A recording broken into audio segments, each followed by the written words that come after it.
girls with their nails done now.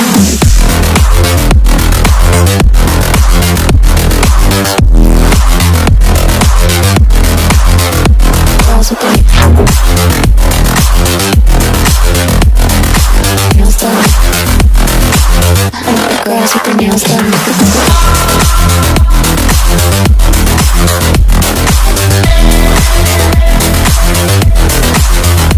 Girls with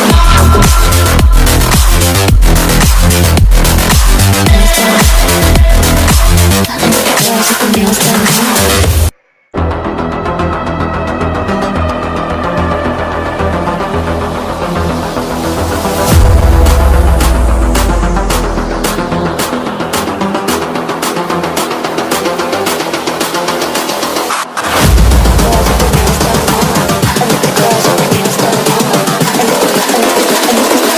I think the girls with their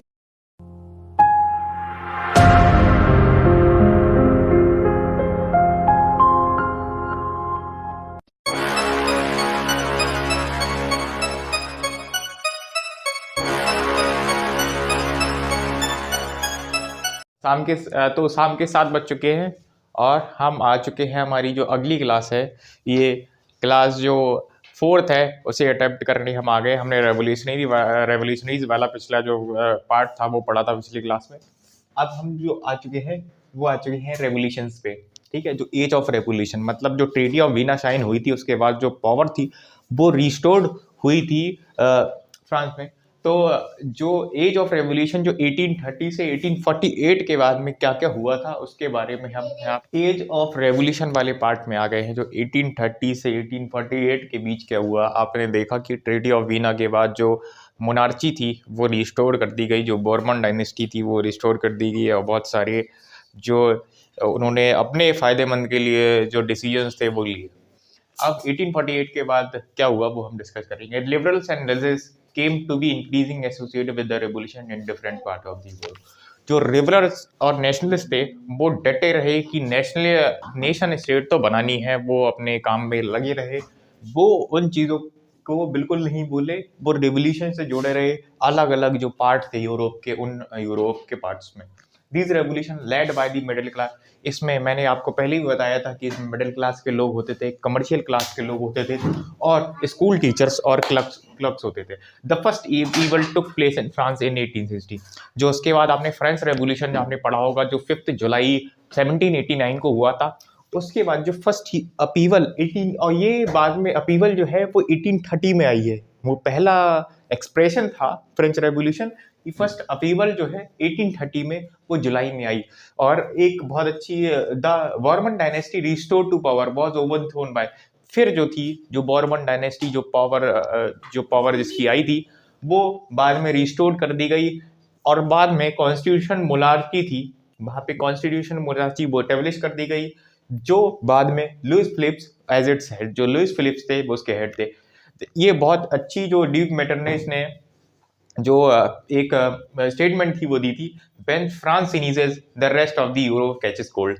जब France सीखता है तो पूरी यूरोप को सर्दी हो जाती है। ठीक है, ये जो डायरेक्ट ये एक मार्क का क्वेश्चन आ सकता है, ड्यूक मेटरनिच ने, ठीक है, ये रिमार्क किया था।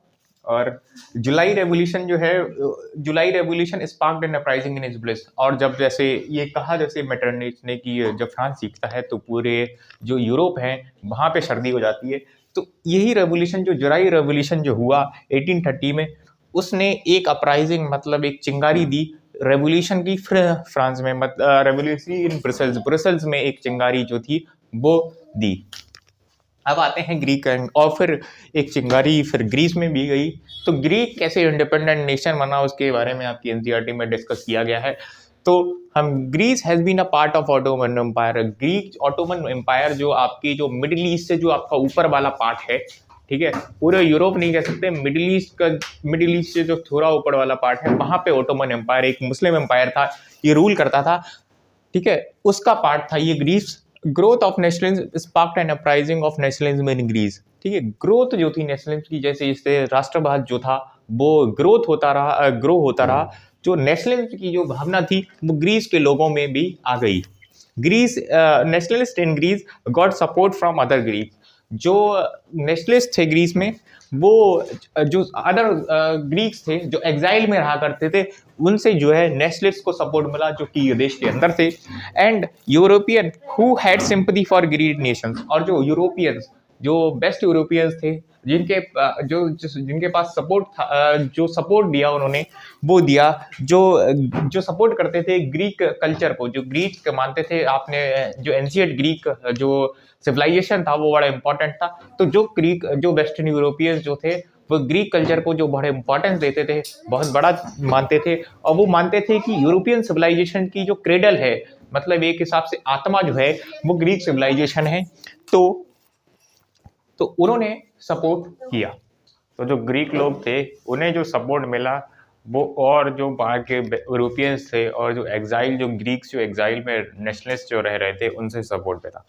अब हम बात करते हैं पोइट्स जो वहाँ पे थे, ठीक है, पोइट्स और आर्टिशियंस ने, उनने भी बहुत इंपॉर्टेंट रोल जो था वो उस समय प्ले किया था टू डेवलप जो ग्रीक का इंडिपेंडेंस था उसमें, ठीक है।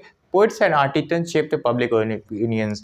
जो पोइट्स एंड आर्टिशियंस थे, ठीक है, उन्होंने पब्लिक ओपिनियन, जो पहले उन्होंने जो अलग अलग पोइट्स एंड आर्टिशियंस थे यूरोप के डिफरेंट पार्ट्स में थे, और जो ग्रीक के लोग थे, उनसे ये कहा कि आप जो है जो ग्रीक का जो इंडिपेंडेंस है उसमें सपोर्ट दीजिए and mobilise opinion to support Greeks, ठीक है। उन्होंने जो ओटोमन एम्पायर था, जो कि एक मुस्लिम एम्पायर था उस वक्त का, उसके अगेंस्ट जो है वो खड़ा कर दिया, और उनके पब्लिक ओपिनियन ने एक हिसाब से सहानुभूति दी वो ग्रीक की तरफ कर दी, ताकि लोग जो है वो सपोर्ट करें ग्रीक्स के जो फ्रीडम मूवमेंट है उसको। लॉर्ड बिरन, एक पोइट थे, English poet Lord Byron, organise funds and later went to war, died fever, ठीक है। लॉर्ड बिरन थे, वो उन्होंने ये ग्रीक वॉर ऑफ इंडिपेंडेंस के लिए फंड्स भी ऑर्गेनाइज किए, और लेटर वो खुद लड़ने चले गए, जहां उनकी 1824 में डेथ हो गई because of fever. Finally the treaty of constitution, बाद में जो होता है ट्रीटी ऑफ कॉन्स्टिट्यूशन फुल साइन होती है इन ऑफ 1832 में ट्रीटी ऑफ कॉन्स्टिट्यूशन पोल साइन होती है, और इसी तरह से जो ग्रीक था उसे एक इंडिपेंडेंट नेशन का वो दर्जा होता है वो मिल जाता है। तो इसी तरह से आपके साथ क्वेश्चन आ सकता है कि हाउ, वो 3 पॉइंट जो पहले मैंने आपको बताए, ठीक है, तो इसमें सिंपल क्वेश्चन आ सकता है कि how Greek became the independent nation, और या तो ये आ सकता है कि explain the unification of the Greeks, how, या फिर ये आ सकता है कि how the nationalism develop in Greek, ठीक है। तो ये सारे क्वेश्चन आ सकते हैं, आपको यहाँ तक जो था वो आंसर लिखना पड़ेगा। अब आपके एनसीईआरटी में रोमांटिज्म और इमेजिनेशन जो नेशनलिस्ट फीलिंग्स थी वो उसके बारे में दिया गया है। रोमांटिज्म का मतलब होता है cultural movement which how to develop a cultural movement, nationalist sentiments. तो एक जो कल्चरल मूवमेंट जो डेवलप करे नेशनलिस्ट सेंटिमेंट्स को, जैसे हमने स्टार्टिंग में मतलब डिस्कस किया था, जो हमने एक पेंटिंग देखी थी उसमें हमने देखा था कि उन्होंने स्टैच्यू ऑफ यूनिटी की तरफ लोग जो दे मार्च कर रहे थे, वो भी एक रोमांटिज्म का बहुत बड़ा एग्जाम्पल था। जो स्टार्टिंग में जो फ्रेडरिक सोरियो ने जो पेंटिंग बनाई थी वो भी रोमांटिज्म का बहुत बड़ा एग्जाम्पल था। तो इसमें कल्चरल मूवमेंट जो था, इसमें romantic artist and poets generally criticise the glorification of reason and science. जो साइंस ऑफ ग्लोरिफिकेशन और रीजन्स का जो ग्लोरिफिकेशन था वो साइंस को इतना सपोर्ट नहीं करती थी। The romantic artist and focused instead on the emotion and investing, लोगों की भावनाओं पे वो ज़्यादा फोकस करते थे और उनकी फीलिंग्स जो थी वो उन पर ज़्यादा फोकस करते थे, ताकि लोग जो है यूरोप में इकट्ठे हो सके और अपने इंडिपेंडेंट नेशन के लिए फाइट कर सकें। Their efforts was to create a, देखिए इसके कलेक्टिव हेरिटेज, इनके एफर्ट्स वही थे कि सब एक कलेक्टिव हेरिटेज, एक कलेक्टिव आइडेंटिटी के अंदर आ जाएं।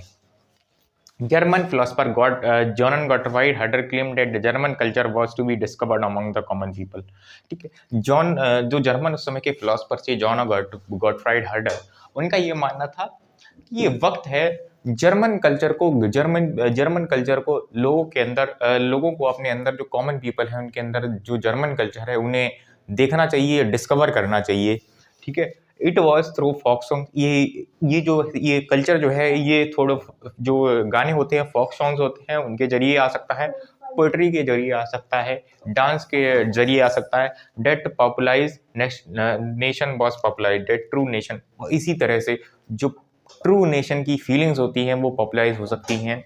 उनका ये मानना था कि जैसे हमारे यहाँ भी इंडिया में अगर हम नेशनलिस्ट फीलिंग को अपनी उजागर करते हैं तो हमारे पास जो ऑप्शन होते हैं वो हम या तो गीत गाते हैं, बहुत नेशनलिस्ट जो गीत गाते हैं, तो अपना जो राष्ट्रगान है या तो नेशनल एंथम है वो गाते हैं, या तो वो नेशनल सॉन्ग है वो गाते हैं, या तो अपने जो फ्रीडम फाइटर्स हैं उन्हें याद करते हैं या तो उनके ऊपर कहानियाँ लिखते हैं।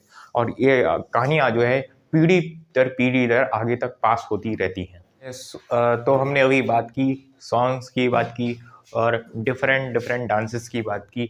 तो उस समय जो माना जाता था कि जो collecting and recording these form of folk culture, उस समय का जो फोक कल्चर था तो डांसेस वगैरह थे और ये सब पोएम्स वगैरह थे, तो इनको कलेक्शन करना और इनको रिकॉर्डिंग करना जो एक एसेंशियल पार्ट माना जाता है, बहुत इंपॉर्टेंट पार्ट माना जाता था नेशन बिल्डिंग का, कि इसी से जो नेशन जो है वो एक डेवलप होगा। Emphasis on the vernacular language, जो उनके साथ जो वर्नाक्युलर लैंग्वेजेस थी, उनकी जो आम बोलचाल की जो भाषाएं थी, जैसे हमारी इंडिया में बहुत सारी वर्नाक्युलर लैंग्वेजेस हैं या लोकल लैंग्वेजेस जो थी उन पे फोकस किया गया। जैसे हमारी तरफ बहुत सारी वर्नाक्युलर लैंग्वेजेस हैं, जैसे उसमें गुजराती हो गई, हिंदी हो गई, हिंदी बहुत इंपॉर्टेंट है, ठीक है, और बहुत सारी तमिल हो गई, इन वर्नाक्युलर लैंग्वेज। तो वहाँ पे भी ऐसी बहुत सारी वर्नाक्युलर लैंग्वेजेस थी, उन पे जो था वो फोकस किया गया। Karol Kurpinski celebrated the national struggle through his operas and music. जो करोल कुरुम्स्की थे, उन्होंने ये नेशनल स्ट्रगल को अपने ओपेराज, अपने म्यूजिक, अपनी पोएट्री के जरिए इस नेशनल स्ट्रगल को ये लोगों तक पहुंचाया या लोगों तक सेलिब्रेट किया। अब आते हैं रोल ऑफ लैंग्वेजेस का रोल था वो रोमांटिज्म को डेवलप करने में और नेशन की फीलिंग जो था डेवलप करने में, जो लैंग्वेजेस का रोल क्या था। तो लैंग्वेजेस का एक डिस्कशन दिया गया था जब रशियन ने जो ऑक्युपाई किया था पोलिश जो रीजन था उसे ऑक्युपाई किया था। After the Russian occupation the Polish language was forced out of this. जो पोलिश लैंग्वेज वहाँ की लोकल लैंग्वेज थी उसे फोर्स आउट कर दिया गया, मतलब उसे हटा दिया गया, and only the Russian was given importance. ठीक है, जो रशियन लैंग्वेज थी उसको सिर्फ इंपॉर्टेंस दी गई। in 1831 an armed rebellion took place which was crushed। ठीक है, इन 1831 में जो आर्म रेबिलियन, जो लैंग्वेज को रशियन लोगों को द्वारा दबाया जा रहा था, तो एक आर्म रेबिलियन भी उस समय टुक प्लेस हुआ था, जो कि बाद में क्रस्ट कर दिया गया था रशियन लोगों की तरफ से, जो रशियन मोनार्की थी उनकी तरफ से। Many members of the clergy in Poland begin to use language as a weapon of national resistance.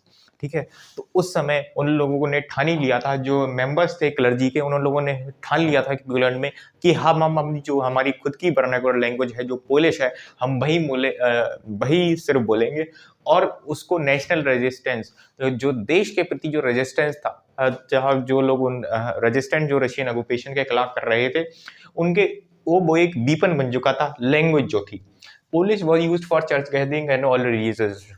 Polish थी वो ऑल जो चर्च गैदरिंग जो वहाँ पे होती थी और ऑल रिलीजियस इंस्ट्रक्शंस जो दिए जाते थे वो पोलिश में दिए जाते थे। Use of Polish was seen as a symbol of struggle, and जो यूज था पोलिश का वो एज अ स्ट्रगल देखा गया, क्योंकि जो अगर कोई लोग पोलिश में अगर अपने रिलीजियस शेयरबंस वहाँ पे दिया करते थे, तो जो रशियन गवर्नमेंट थी, रशियन जो उस समय की मोनार्ची थी, वो ये करती थी कि जो लोग हैं वहाँ पे उन्हें या तो सर्बिया भेज दिया जाता था, एग्जाइल भेज दिया जाता था, ये एज अ पनिशमेंट के रूप में उनके लिए किया जाता था।